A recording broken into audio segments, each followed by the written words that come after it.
Today's tech video, we are going to take a good look at this right here. This is the Roku Streaming Stick Plus. This is the Headphone edition.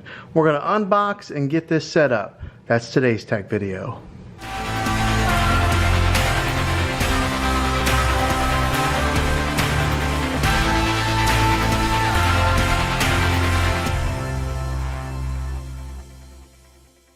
Well, hey guys, Juan here. Thanks for stopping by my channel and checking out this video. Today we're going to get this thing set up here. This is the Roku Streaming Stick Plus. This is the 4K edition. It's got the HDR on here. But I did a review, or I did a video on one of these streaming sticks before, but this one here has the headphone input on it.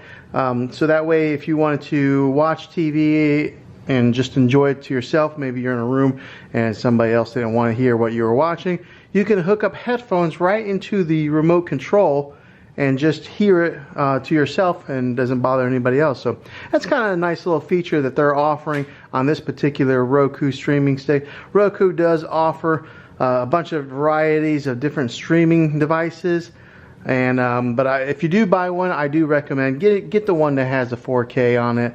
You'll just be able to do some more features besides streaming of 4K content. You'll be able to get Apple AirPlay and all these other goodies. But yeah, let's go ahead and unbox this and show you guys what's inside the box.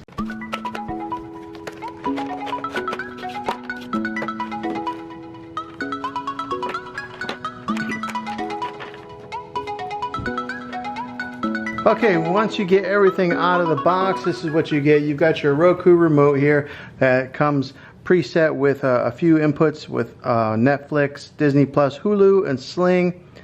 And on the side here is where you would control the volume up and down, and it's got a mute button right there. Over here on this side, you'll see that it does have the headphone input. On the top here, you just peel this plastic piece off. That, and then on the bottom it's got its Roku little label here that serves no purpose that I see besides just branding purposes. Slide the back off here, that's where you put it in your batteries. Also, it comes with your USB connection adapter here that plugs into this right here in case you're wanting to extend the room on your Roku, or to plug it into this right here. So what you would do is plug this portion here, or this cable here, into this Roku stick here, and then you plug this port into your HDMI input into your TV, whether it be HDMI 1, 2, 3, and then on the other end you would plug this cable into your power outlet. Now there's a couple different ways that you can hook up your Roku. You can either hook it up USB into a TV, which will then give power to your stick, or you can plug that USB connection into this port here, which is a power outlet. If you're able to, I recommend doing it this way. I know that you can do less cable management by plugging it into a TV, but every once in a while people run into issues with it not getting enough power going to the Roku stick if they're plugging that portion in to their TV. So if you're able to, plug it in with your power outlet. Alright, so let's we'll go ahead and get this all hooked up and put into our TV, and then show you guys how to get this Roku stick set up. Okay, well the first thing that you want to do is take your Roku stick here and plug in the, it looks like a micro USB cable right into the side just like that. Now we have the USB portion right here. Now what you could do is you could go ahead and plug this into an HDMI port, an empty HDMI port that you have on your television, and then plug the USB in into a slot that you have open on your TV, and that would be enough to give this thing power. Or if your TV does not have an empty USB port here, that's where you would utilize the extra cable here and AC adapter. What you would do is plug this guy here into there, and then the other end of this cable is where you would then plug in the USB portion like so, and then this thing would get power from plugging this into a wall outlet. So you have two different ways of getting power to your Roku stick. Now my TV does have the USB, so I'm going to go ahead and unhook this guy and plug this into the TV. Okay, on the back of your TV here, you should have some of these HDMI inputs.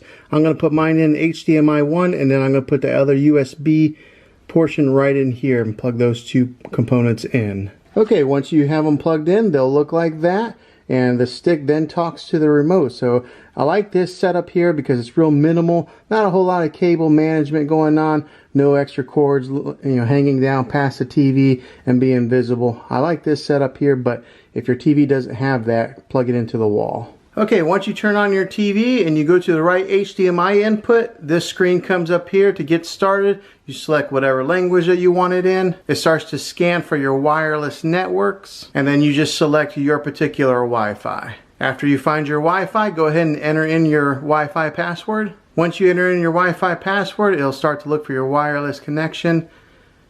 And then once it's connected, those check marks will be marked. Then you'll come to this screen here, and then it'll just do an update to get your Roku set up to the latest firmware software. You'll select OK, and then you'll just let it do its thing. Okay, after it updates, it does its little logo jumping video here. Okay, then you'll come to this screen here where it does an auto detect display type, where it just analyzes your HDMI connection to know if you have like a 720 or a 1080 or a 4K TV. So you just just hit OK. Okay, it realized that mine was a 1080 resolution. I'll go ahead and click to go automatic. Okay, so now the next step is it'll check your remote, and then you'll just hit OK. It'll ask if music is playing. Music is playing on mine, so I'll say yes, music is playing. And then it detects that the music has stopped, and then you'll just hit OK on yes, that the music has stopped. And if that works, it'll say success, your remote is now set up and paired. Okay, then you'll get to this screen here where you have to activate your Roku player, where you enter in your email address. Now, some people may question, do I have to do this? Can I just use it without entering in any information? The answer is no. You do have to set up a Roku account where you enter in your email address and credit card information. Now, they won't just charge your credit card willy-nilly without ever letting you know, so don't fear that, but you do have to enter one in there to get started. Oh, another quick little tip I noticed on this newer player here, it gives you a remote control battery life signal that pops up periodically, so that's kind of nice. It lets you know how much battery life you have on your batteries. Alright, so then go to this screen here to just enter in your email address and get your Roku account set up, or if you already have one set up, you just log in with your credentials. Okay, next it'll get to a screen where it does ask you to verify your email, so you can just jump over to your smartphone or a computer, click on that email to answer it, and then, for example, I'm on my mobile, I'll go ahead and fill in the rest of the information via my mobile to get the account set up. Okay, once you finish the steps on your mobile, it automatically updates on your TV and it starts to pre-install any apps that you may have selected. Okay, once that's complete, it'll say all done. You just click over and it takes you to your home screen here on your Roku. Okay, then it takes you to your Roku home screen here where you just can click over, and here's all your different apps that you can watch. You'll have to get your account set up if you do have like Netflix or Hulu, Disney Plus.